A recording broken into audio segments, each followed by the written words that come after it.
Bienvenue, chers clients. Au service du jour, j'ai envie de faire une petite lecture d'un article de Fox News, plus ou moins en rapport avec la vidéo d'hier, sur les jeunes hommes devenant de plus en plus conservateurs.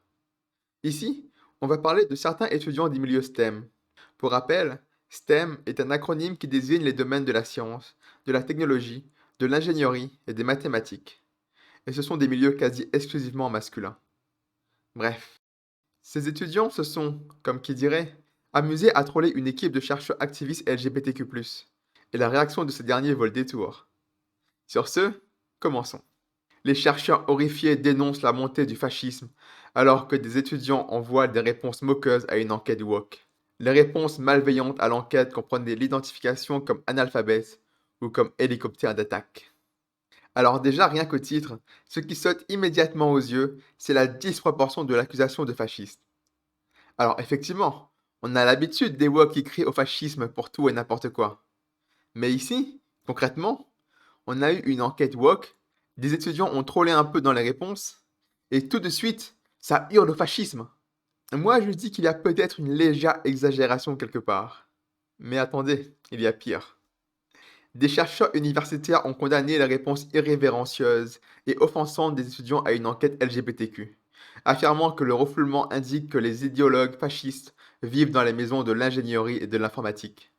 Dans un article pour le Bulletin des études transgenres appliquées, des universitaires de l'Université de l'État de l'Oregon ont écrit sur leur choc face au sarcasme et à la moquerie en réponse à leurs recherches sur les étudiants LGBTQ de premier cycle étudiants dans les domaines STEM.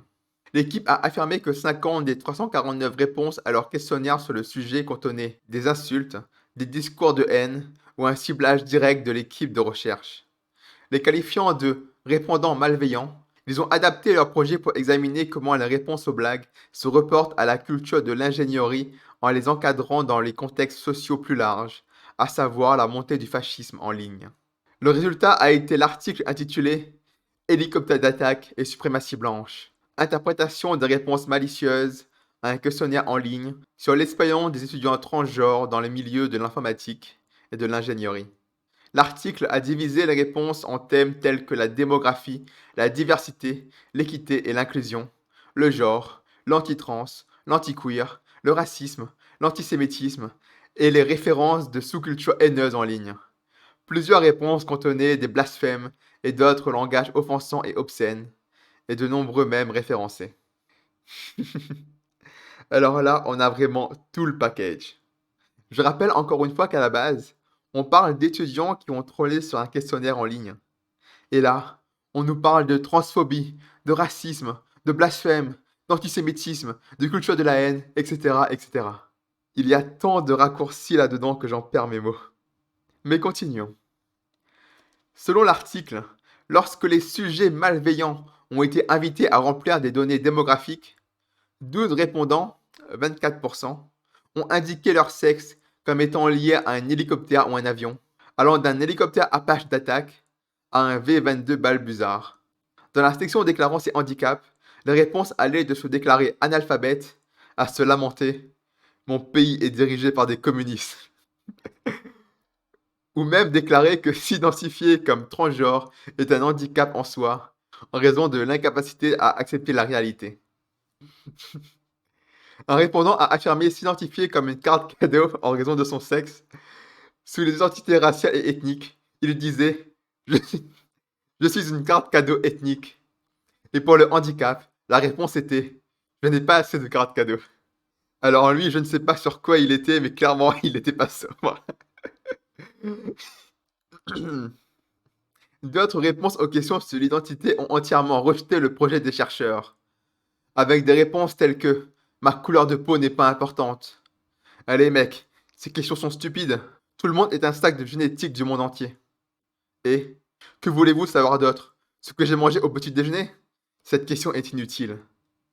Les mèmes en ligne associés au mouvement nationaliste et fasciste blanc étaient présents dans toutes les données, aux côtés des mèmes et de contenus faisant référence aux jeux et à la culture nerd, ont en outre affirmé les chercheurs. Et là, cher ami, je vais vous demander de redoubler d'attention, parce que c'est à ce moment-là que l'article devient vraiment intéressant. L'équipe de recherche a déclaré que les moqueries qu'ils ont reçues ont eu un impact profond sur le moral et la santé mentale, en particulier pour un chercheur transgenre qui était déjà en thérapie pour l'anxiété et la dépression concernant la rhétorique anti-trans en ligne. L'article affirmait que la gestion de la collecte de données de l'étude a causé une détresse personnelle importante et qu'il a fallu prendre du temps sur le projet pour guérir d'un préjudice traumatique. D'avoir à lire les réponses des étudiants à l'enquête. J'aimerais que vous preniez une seconde pour bien intégrer ce paragraphe. Ces chercheurs ont été dans un état de détresse traumatique simplement après avoir lu des réponses trollesques. Cela en dit long sur leur état mental. Enfin, le fait même qu'en dehors de l'enquête, ils soient tous en thérapie disait déjà long sur leur état mental. Mais là où ça devient grave, c'est que ces chercheurs, ce sont également eux qui font les études et les enquêtes pour les LGBTQ+. Ce sont eux qui écrivent les références qui seront ensuite utilisées par d'autres activistes pour promouvoir leur idéologie. Et ces chercheurs sont si mentalement instables qu'ils tombent facilement, littéralement en dépression après avoir lu quelques blagues offensantes. Donc voilà, la prochaine fois que vous tombez sur un article ou une étude écrite par des idéologues LGBTQ+, rappelez-vous que ce sont ce genre de types qui sont à l'origine de ces écrits, et d'à quel point ils ne sont juste pas crédibles. Mais continuons. Les chercheurs ont conclu que les réponses malveillantes indiquent que le fascisme est devenu une idéologie courante dans les universités d'ingénierie et d'informatique. Ils ont suggéré que la contre-réponse devrait être l'éducation STEM à la justice sociale, qui inclut des perspectives sur la radicalisation de la haine en ligne et l'organisation de la solidarité anticoloniale et intersectionnelle du centre comme son opposition. Les chercheurs ont semblé surpris que leur propre découverte ait été finalement rejetée par de nombreuses revues universitaires, leur laissant l'impression que leurs recherches décriant le soi-disant fascisme dans les milieux universitaires soient considérées par certains comme sans rapport avec leur formation en ingénierie, voire alarmistes. Alors là, c'est drôle. En gros, ces chercheurs, paniqués et traumatisés, sont allés en trombe dans les universités STEM pour leur demander de multiplier des formations woke afin de lutter contre le fascisme. Et les universités STEM, naturellement, les ont pris un peu pour des fous et les ont envoyés paître immédiatement. Et ce qui est dingue dans tout ça, c'est que ces chercheurs sont surpris de la réaction de l'université. Ces gens-là vivent vraiment dans un autre monde. Ces chercheurs ont affirmé que leurs méthodes de recherche utilisaient des méthodes antifascistes et transqueer pour transformer les données brutes et apporter des interventions et des transformations efficaces à nos programmes et institutions. Ils ont décrit l'antifascisme, en particulier comme un cadre qui relie les mouvements fascistes contemporains à la fondation des États-Unis en tant que projet racial, notant par ailleurs que la suprématie blanche reste omniprésente aux États-Unis. En disant que la solution à la montée du fascisme est de changer l'éducation elle-même, l'équipe a écrit: l'université dans sa forme la plus idéale peut être envisagée comme un site central pour la lutte révolutionnaire, un site où nous pouvons travailler pour éduquer à la conscience critique, en utilisant une pédagogie de la libération. Il a été suggéré que le sort des citoyens transgenres soit utilisé comme un exemple enseignable d'expérience de pouvoir et d'oppression, et que des catégories telles que la race, le sexe et la sexualité ont des racines dans les logiques coloniales européennes partagées par les mouvements fascistes. Alors je me répète, mais c'est vraiment un autre monde. Imaginez un instant, vous êtes une personne qui n'est pas du tout intéressée par la politique, le wokisme, etc. Et là, il y a un type qui apparaît devant vous, paniqué, et qui vous crache des trucs comme méthodologie antifasciste transqueer, qui lutte contre le racisme et la suprématie blanche coloniale omniprésente.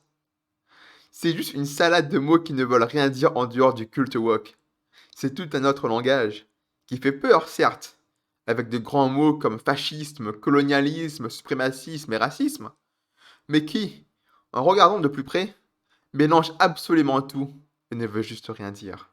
L'ingénierie en particulier, ont soutenu les chercheurs, est un domaine essentiel pour enseigner leur idéologie d'extrême gauche, car ces diplômés travaillent fréquemment dans des domaines tels que les combustibles fossiles, la défense, la construction et la technologie après l'obtention de leur diplôme, et pourraient être informés des relations de ces domaines avec les pays et le capitalisme racial mondial, et l'apartheid en cours en Palestine par exemple. Bon allez, je me suis bien moqué de ces pauvres chercheurs, mais maintenant, faisons une petite synthèse pour essayer de comprendre ce qui se passe. J'ai plusieurs fois parlé qu'ils vivent dans un autre monde, et c'est exactement là-dessus qu'il faut se concentrer pour les comprendre.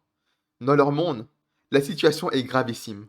Pour eux, les trans sont actuellement en train de subir un génocide quasi exclusivement à cause de la rhétorique haineuse. Essayez un instant de vous mettre à leur place.